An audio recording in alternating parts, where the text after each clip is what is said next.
नमस्कार, बहुत स्वागत है आपका। आप देख रहे हैं इंडिया टीवी। आपके साथ मैं हूं प्राची पाराशर। दोपहर के 1 बज रहे हैं। वक्त हो गया है कहानी कुर्सी की का। और रोज की तरह स्टूडियो में खास मेहमान हमारे साथ मौजूद हैं। हर्षवर्धन त्रिपाठी जी, विजय त्रिवेदी जी, संगीत रागी जी और अमिताभ सिंह जी इस वक्त हमारे साथ मौजूद है। आप सभी का बहुत बहुत स्वागत है।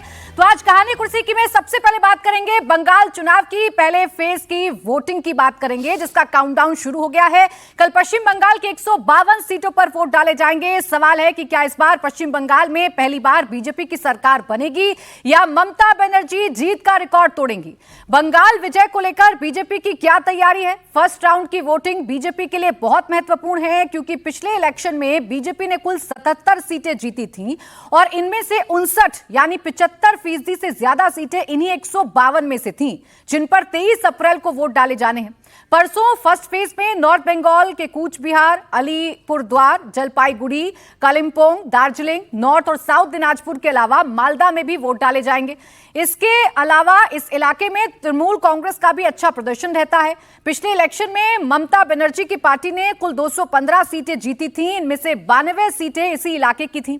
इस बार जिन 152 सीटों पर पहले दौर में मतदान होना है उनमें आदिवासियों के लिए भी रिजर्व 15 सीटें हैं। पिछली बार इन 15 सीटों में से टीएमसी ने 8 और बीजेपी ने 7 सीटें जीती थीं। इंटरेस्टिंग बात यह है कि एससी एसटी के लिए रिजर्व 35 सीटों में से बीजेपी ने 22 और टीएमसी ने सिर्फ 13 सीट्स पर ही जीत हासिल की थी। पहले फेज के 152 में से 32 सीटें ऐसी थीं जिनमें जीत हार का अंतर 5000 से कम वोटों का रहा था। 17 सीटों पर जीत का मार्जिन 10,000 से कम रहा था। बीजेपी की कोशिश इस बार इसी अंतर को पाटकर अपनी सीटें बढ़ाने का है। हालांकि ममता बनर्जी ने नॉर्थ बंगाल में झटका लगने के बाद से ही वहां पर अपना जनाधार बढ़ाने का काम शुरू कर दिया था। इसीलिए इस बार नॉर्थ बंगाल में भी कांटे की टक्कर देखने को मिल सकती है और माना यही जा रहा है कि पहले फेज का यह चुनाव काफी हद तक तय कर देगा कि पश्चिम बंगाल में किसकी सरकार बन रही है। जो सत्ता का सपना बीजेपी सजा रही है, क्या वो सपना पूरा हो पाएगा या ममता बनर्जी फिर से भारी पड़ेंगी। 152 सीटों पर जो कल मतदान होगा काफी हद तक वोटर्स तय कर देंगे। इसी पर चर्चा करते हैं। सबसे पहले बात यही होगी कि पहले फेज का इलेक्शन इतना महत्वपूर्ण क्यों है और बीजेपी जो पिछली बार यहां 59 सीटें जीती थी, इस बार अगर बीजेपी को सत्ता में काबिज होना है, सरकार बनानी है, तो कम से कम 35 से 40 सीटों का इजाफा करना होगा। यह आंकड़ा 100 तक ले जाना होगा, तभी बीजेपी बंगाल में अपनी सरकार बना सकती है। हालांकि इस बीच देखिए सेकंड फेज का चुनाव प्रचार भी चल रहा है। योगी आदित्यनाथ ने बंगाल में 80% सीटें जीतने का दावा कर दिया है। अब यह दावा कितना सच साबित होगा ये तो वोटर्स कल ईवीएम में उम्मीदवारों की किस्मत तय कर देंगे।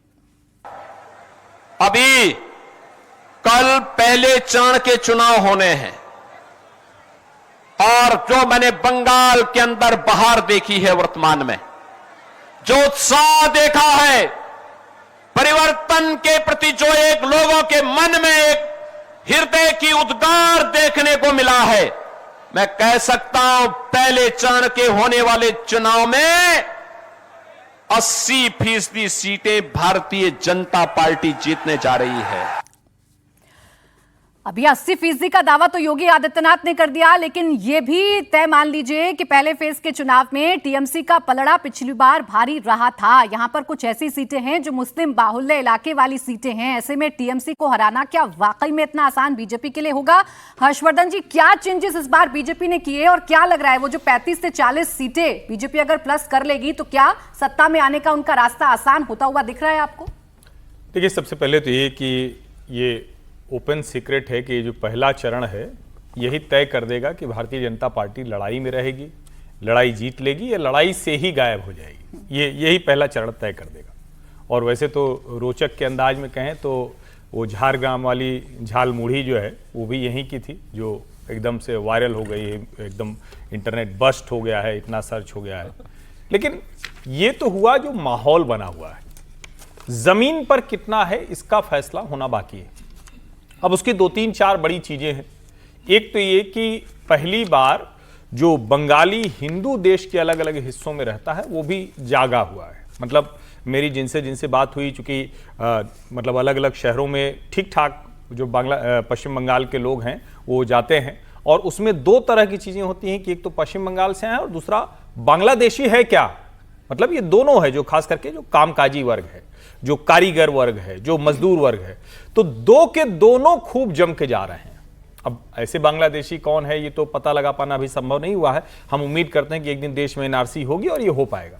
तो एक तो दोनों जा रहा है। पिछले 21 के चुनाव में क्या था, सिर्फ बंगाली मुसलमान लौटा था, बंगाली हिंदू नहीं लौटा था, वो अपना काम काज कर रहा था, उसको कह रहा था नहीं कोई चिंता नहीं। लेकिन इस बार ये दिखा है, तो सबसे बड़ा बदलाव तो यही है।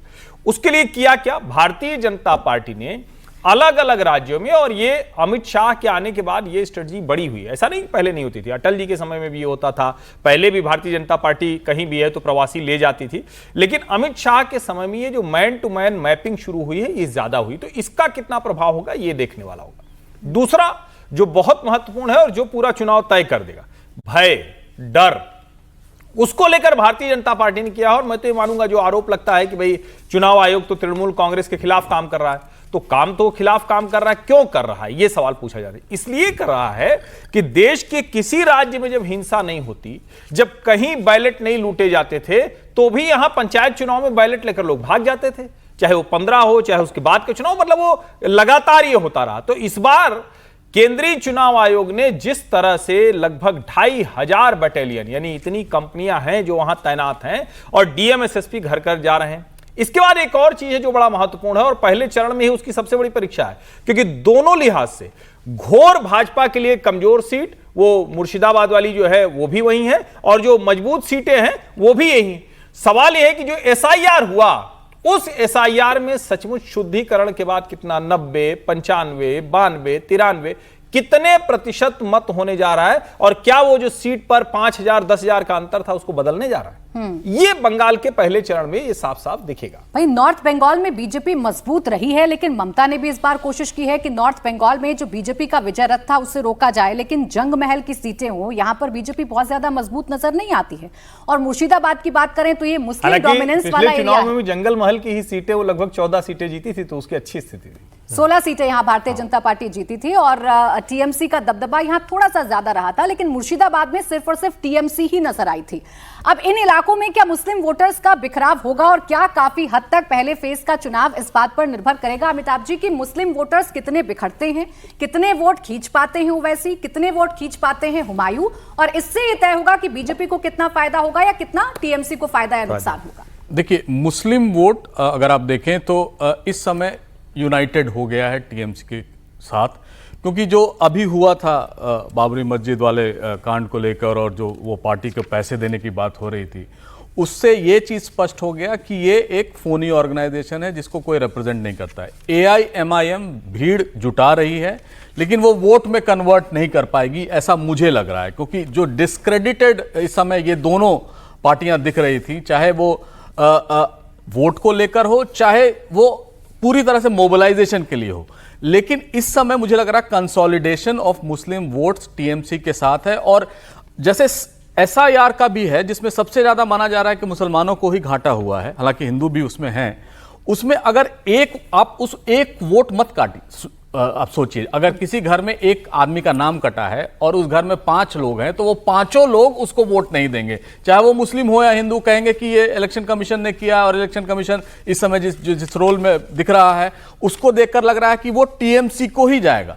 लेकिन मुसलमान इस समय, देखिए, बंगाल का मुसलमान एक चीज के मामले में बड़ा कमिटेड है, वो है कि किसी भी तरह वो धर्मनिरपेक्षता को या तृणमूल कांग्रेस और उसके पहले लेफ्ट फ्रंट को सपोर्ट इसीलिए करता आया था क्योंकि उनको निजी खतरा लगता था किसी भी और राइटिस्ट ऑर्गेनाइजेशन से। जैसे बीजेपी उस समय थी, कुछ हद तक कांग्रेस भी ऐसी पॉलिटिक्स करती थी, लेकिन इस समय पूरी तरह से कंसोलिडेटेड है वो 27% मुसलमान टीएमसी के साथ, और जितना पिछले बार था मुझसे लग रहा है इस बार ज्यादा होगा।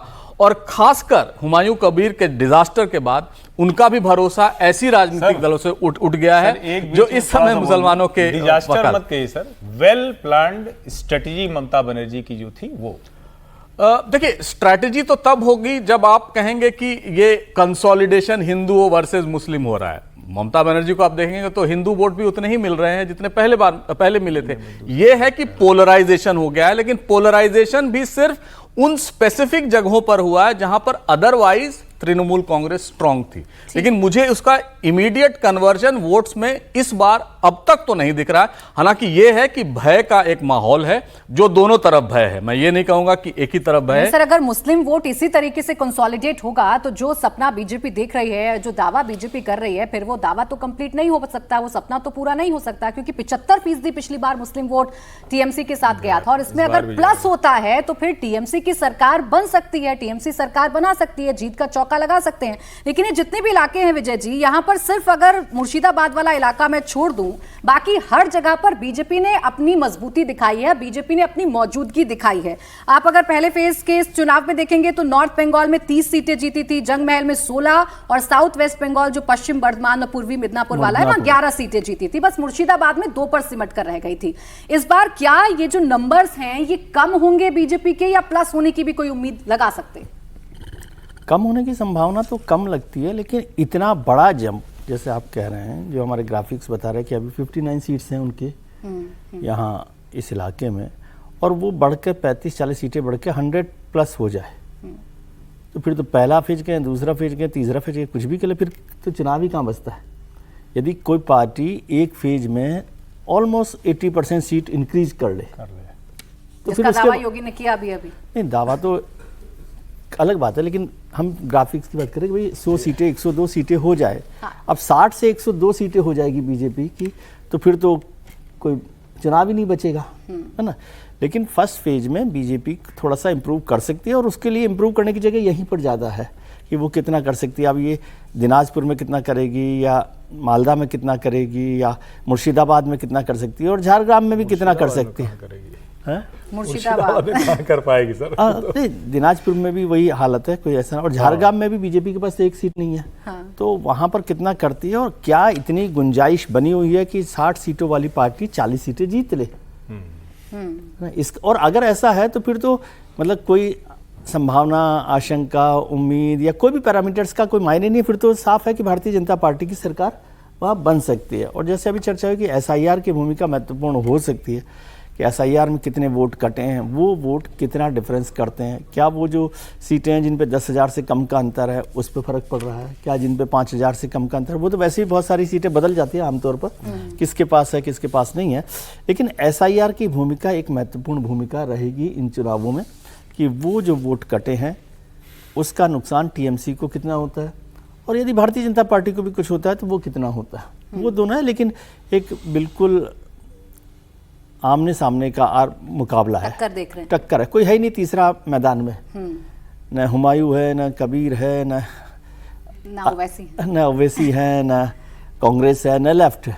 तो ये मोटे तौर पर बीजेपी वर्सेस टीएमसी, बीजेपी की इसी को मैं विनिंग मानता हूं कि उन्होंने पूरे इलेक्शन को बीजेपी वर्सेस टीएमसी बना दिया। जो 2 बड़ी पार्टी एक जमाने में होती थी, जिन्होंने 30-30 साल 40 साल शासन किया, वो आज आउट हो गई है। तो ये भी अपने आप में बड़ी जीत है। पिछली बार कांग्रेस खाता नहीं खोल पाई थी, इस बार अधीर रंजन चौधरी लड़ रहे हैं बहरामपुर से, क्या वो खाता खोल सकते होंगे एक आध? नहीं, कांग्रेस चाहेगी तो खोल भी सकते हैं खाता, कांग्रेस चाहेगी। हाँ, क्योंकि पिछली बार इस पे एक जरूरी, ये आपने ठीक सवाल किया। देखिए, अधीर रंजन चौधरी की जो छवि है वहाँ, वो कैसे लोकसभा हार गए इसका दर्द उनको था। और जरा सोचिए कि जो बार बार इस देश में सो कॉल्ड सेकुलर डिबेट होती है, तो वहां मुस्लिम बहुल थी तो हरा दिया उन्होंने, उनको अपना मुसलमान मिल गया यूनुस पठान। तो ये इसको जरा सोचिए, उसको उन्होंने हरा दिया। और असम में जो बदरुद्दीन अजमल हार गए क्योंकि उनको कांग्रेस, वहां उनको अपना मुसलमान मिल गया। यानी मुसलमान को अपना मुसलमान देखने का एक तरीका है। और तृणमूल कांग्रेस ने बहुत रणनीतिक तरीके से जो हुमायूं कबीर वाला पूरा स्टेज्ड ड्रामा किया, मैं उसको कतई नहीं मानता हूं कि वो हुमायूं कबीर चले गए थे और फिर वो अंत में स्टिंग आ गया। ये ममता बनर्जी का पॉलिटिकल एक तरह से कहें कि ब्रिलियंस समझिए, वो शानदार था, पूरी तरह से मुसलमान इनके साथ है। और मुर्शिदाबाद में एक अधीर रंजन चौधरी वाली सीट है क्योंकि वही अकेले हिंदू नेता बचे हैं।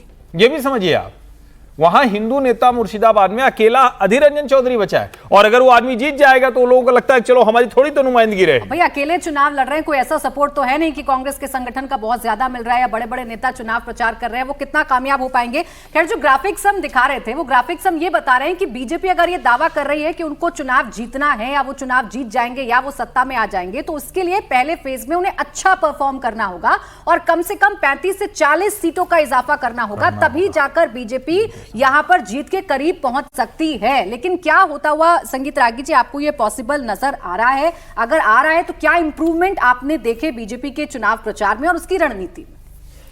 देखिए, मेरे समझ से भारतीय जनता पार्टी जो ये पहला फेज है उसमें बहुत अच्छा करने जा रही है। और मुझे जो लगता है कि जो 5 जिसके बारे में कहा जा रहा था कि 5,000 और 10,000 वोटों का जो मार्जिन था पिछले बार का, जिसमें भारतीय जनता पार्टी भी हारी थी और तृणमूल कांग्रेस भी हारा था। ऐसा नहीं है कि सिर्फ भारतीय जनता पार्टी 5,000 वोट से हारी थी, तृणमूल कांग्रेस भी हारा था।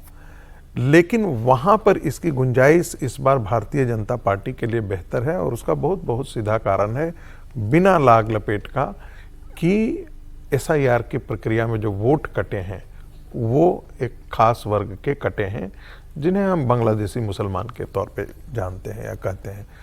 इलेक्शन कमीशन खुल करके बोले ना बोले उसकी अपनी मर्यादाएं हैं, वो नहीं कह सकता है। भारतीय जनता पार्टी के नेता तो खुल करके बोल रहे हैं। तो जो हम लोगों का आकलन है वह वही आकलन है कि जो SIR प्रक्रिया के अंदर जो मुसलमानों के वोट कटे हैं वो बहुत बड़ा अंतर लाते थे तृणमूल कांग्रेस के लिए, और उसमें कमी आई। दूसरी बात, जो मालदा, दिनाजपुर और खासकर मुर्शिदाबाद है इलाका है, ये ऐसा भी संभव हो सकता है देखने में कि यहाँ पर कांग्रेस पार्टी 5-7 सीटें ला सकती है। जो वहाँ के कैंपेन, हालांकि आपको कोई बड़ा लेकिन तो कांग्रेस को भी नहीं होगा सर। नहीं, मैं इसलिए कह रहा हूँ कि बड़े नेता कांग्रेस के नहीं गए हैं। हाँ। कांग्रेस पार्टी को कभी इस बात का अंदाजा नहीं था कि वो बदरुद्दीन अजमल को हरा देंगे। ये भी ध्यान रखिएगा। और जो कहा जाता है ना कि मुसलमान, वो डॉक्टर राम मनोहर लोहिया की याद आने लगती है, और आजकल उनका चल भी रहा है थोड़ा सा इधर, कि हिंदू जो है वो स्प्लिट करता है वोट, लेकिन मुस्लिम हमेशा भेड़ की तरह एकजुट होकर के वोटिंग करता है। ये उसका पैटर्न आज से नहीं है, आज़ादी के पश्चात है। जो भी कारण रहे हो, आज़ादी से पहले भी था। आज़ादी से पहले यदि आप कहें कि कॉन्स्टिट्यूएंट असेंबली का जब चुनाव हो रहा था तो देखने को मिला था। 1937-40 के चुनाव में वो देखने को नहीं मिला था, लेकिन 46 आते आते सब चीज़ें पोलराइजेशन हो गया था, पूरा कंसोलिडेट कर गया था, और उस समय दिखाई दिया था 46 के चुनाव के समय। वो स्थिति आज़ादी के बाद भी बनी रही है। जहां भी वो हैं वो भारतीय जनता पार्टी को हराने के लिए देते हैं। एक दूसरी बात, धर्मनिरपेक्षता से उनका कोई लेना देना नहीं है। ये हम कहें कि वो धर्मनिरपेक्ष पार्टियों के लिए वोट करती हैं, तो मुझे नहीं लगता है कि वो धर्मनिरपेक्ष पार्टियों के लिए वोट करती हैं। उनके लिए महत्वपूर्ण है कि उनका हित कहाँ है, उनके दीन का हित कहाँ है। जो पार्टियां उसके दिन के हित के लिए काम करती हैं उनके साथ वो आकर के खड़ी हो जाती हैं, और उसमें भी यदि उनका अपना मिल जाए तो और उससे बहुत सोने पे सुहागा हो जाता है। यदि असउद्दीन ओवैसी उनको लगता है कि वो उनके इंटरेस्ट को प्रोटेक्ट करने में संभव है तो वो करेंगे। बिहार में उनको लगा कि असउद्दीन ओवैसी काम कर सकते हैं, इतनी सीटें ला सकते हैं, तो उन्होंने उनके लिए वोट कर दिया। महाराष्ट्र में दिखे थे ओवैसी, चुनाव प्रचार के लिए ज्यादा हमें उतरते दिखे, और जब से वो स्टिंग आया है तब से वो वैसे थोड़े से फीके या ढीले तो पड़े। नहीं, वैसे ढीले पड़े हैं। और मैं फिर कह रहा हूं कि इस चुनाव में भी जो शुरू से कहा जा रहा था, और मैं भी उन लोगों में शामिल था, कि हुमायूं कबीर का वाकई यदि है तो फिर ममता बनर्जी के लिए हारना लाजमी है। फिर कोई ममता बनर्जी को बचा नहीं सकता। लेकिन वो जो स्टिंग ऑपरेशन हुआ, अब मैं वो ममता बनर्जी का ब्रिलियंस था या वाकई भारतीय जनता पार्टी ने 1000 करोड़ ऐसे आदमी को दिया था और इतनी बेवकूफ़ी की थी कि ऐसी ऐसी बातें की हैं, तो फिर जो है वो मानना पड़ेगा किसे वो सीट। लेकिन एक चीज निकल करके से आई है कि जो उसका नुकसान जो है भारतीय जनता पार्टी को हुआ कि जो पूरा कम्युनल मुसलमानों का वोट कंसोलिडेट होता था इस्लाम के नाम पर, वो फिर से कंसोलिडेट होकर के ममता बनर्जी के पक्ष में जा सकता है। यदि ऐसा हुआ तो फिर कांग्रेस पार्टी को मिदनापुर, दिनाजपुर और मुर्शिदाबाद, मालदा, ये सब में उसको सीटों का गेन नहीं मिलेगा। अधीर रंजन चौधरी यदि जीतते भी हैं तो उसमें नुकसान भारतीय जनता पार्टी का होगा। समझ रहे हैं कि नहीं? वो भारतीय जनता पार्टी उस सीट को मान करके चल रही थी कि उस सीट को वो जीत सकते हैं। ठीक है कि नहीं? नहीं सर, उस सीट पे वो लड़ाई में ही नहीं है। नहीं, ऐसा है जो अधीर वाली सीट है उस पे या तो फिर तृणमूल ही जीतेगा, वहां लड़ाई बदल गई है। और असली मुश्किल यही कि मुर्शिदाबाद में भारतीय जनता पार्टी एक भी सीट इस बार जीत पाएगी क्या, ये बड़ा सवाल है। नहीं वो ठीक है कि वो देखिए, भारतीय जनता पार्टी के स्कीम ऑफ थॉट में ऐसा नहीं है कि मुर्शिदाबाद में वो जीत नहीं सकती है। कुछ पॉकेट्स हैं जहां पर उसको लगता है कि यदि वोटों का स्प्लिट हो जाए, क्योंकि जो उनकी जो कॉन्स्टिट्यूएंसी का कंसंट्रेशन है वो सर्टेन पॉकेट्स में है। वो ऐसा नहीं है कि वो पूरे पॉकेट्स में वो 62% और 65% है।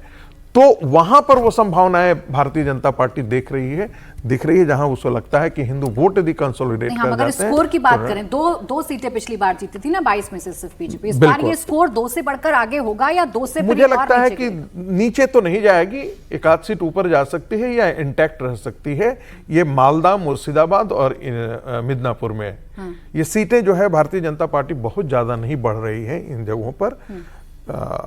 मोटा मोटी वही रहने वाली है। ये फैक्टर जो मुस्लिम वोटर्स की बात कर रहे हैं अमिताभ जी, अगर मुस्लिम वोटर्स कंसोलिडेट होकर टीएमसी को वोट देंगे तो फिर तो लड़ाई का कोई मतलब नहीं है। फिर तो ये कहना कि बीजेपी यहां से 35 से 40 सीटें बढ़ा सकती है थोड़ा मुश्किल लगता है।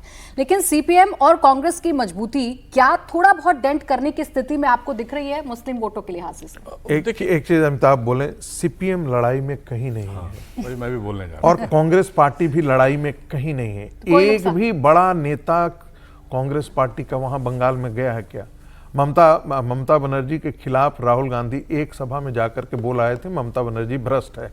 उसके बाद डांट लगी या क्या लगा, या उनको लगा कि इंडी गठबंधन हमारा जो है वो खराब हो जाएगा। एक बड़ा पार्टनर तो है ही इंडी गठबंधन का, तो कहीं ऐसा ना हो कि ममता बनर्जी इतना न नाराज हो जाए। बताऊंगी, राहुल गांधी को जाना था लेकिन उनका दौरा रद्द हो गया। अब रद्द क्यों हो गया, इसके पीछे की वजहों पर चर्चा कर लेंगे। लेकिन अमिताभ जी, यही मुस्लिम फैक्टर कितना इंपॉर्टेंट? देखिए, लेफ्ट फ्रंट और कांग्रेस दोनों हाशिए पर हैं। 2.5%, 3.5% इतने बड़े स्टेट के लिए कुछ नहीं होता है, और ये इलेक्शंस में भी दिख रहा है। और जिस तरह से लेफ्ट फ्रंट या कांग्रेस यहाँ एक्टिव थी, ये इतनी पावरफुल थी, वो एकदम हाशिए पे चली गई है। लेकिन देखिए, हिंदू मुसलमान अपनी जगह है, ये तो हो ही रहा है, इस इलेक्शन में दिख भी रहा है। एक बंगाली अस्मिता की जो बात करती है तृणमूल कांग्रेस, उस पर बहुत सारे जो बंगाली हैं, हिंदू हैं, चाहे मुसलमान भी हैं, जैसे मछली को लेकर आजकल बीजेपी वाले मछली को लेकर घूम रहे हैं कि दिखाने के लिए कि हम इसको बैन नहीं करेंगे। और ये शुद्ध शाकाहारी की जो परंपरा है भारतीय जनता पार्टी जिस तरह से दिखाती है तृणमूल कांग्रेस, उसको वो प्रमोट नहीं करेंगे। दूसरा है जो बांग्ला भाषा को लेकर है वो है, और जो बंगाल की सांस्कृतिक विरासत रही है। बंगाल उस तरह से देखिए नहीं सोचता है जिस तरह से हम नॉर्थ इंडिया में शायद सोचते हैं। बंगाल एक कॉम्प्लेक्स जगह है जो एक नॉर्थ इंडियन को समझना बड़ा मुश्किल है। जैसे बंगाली अस्मिता पर वो पूरा बंगाल मोबिलाइज कर जाता है, चाहे वो हिंदू हो या मुसलमान, और वो चाहे वो उनके लीडर्स रहे हों, कल्चरल हीरोज रहे हों, चाहे जितने भी हों, वो सारे इस बात पर एग्री कर जाते हैं। जैसे नजरुल गीती है, अगर आप देखें तो काजी नजरुल इस्लाम ने लिखा था जो बांग्लादेश में था, और वो पूरी तरह से हर इवेंट में गाया जाता है, चाहे वो दुर्गा पूजा हो या वो। तो उस हिसाब से भी अगर देखें तो एक कॉम्पोजिट कल्चर बंगाल का रहा है। हाँ, ये रहा है कि इस समय वो 4 पे आ गया है, वो हिंदू मुसलमान ज्यादा होने लगा है। जैसे अगर असम को भी देखिए तो असम में भी हिंदू मुसलमान नहीं था, वो आउटसाइडर वर्सेस इनसाइडर या आउटसाइडर वर्सेस लोकल था। लेकिन जो पॉलिटिक्स हुई उसमें वो हिंदू मुसलमान दिखता है।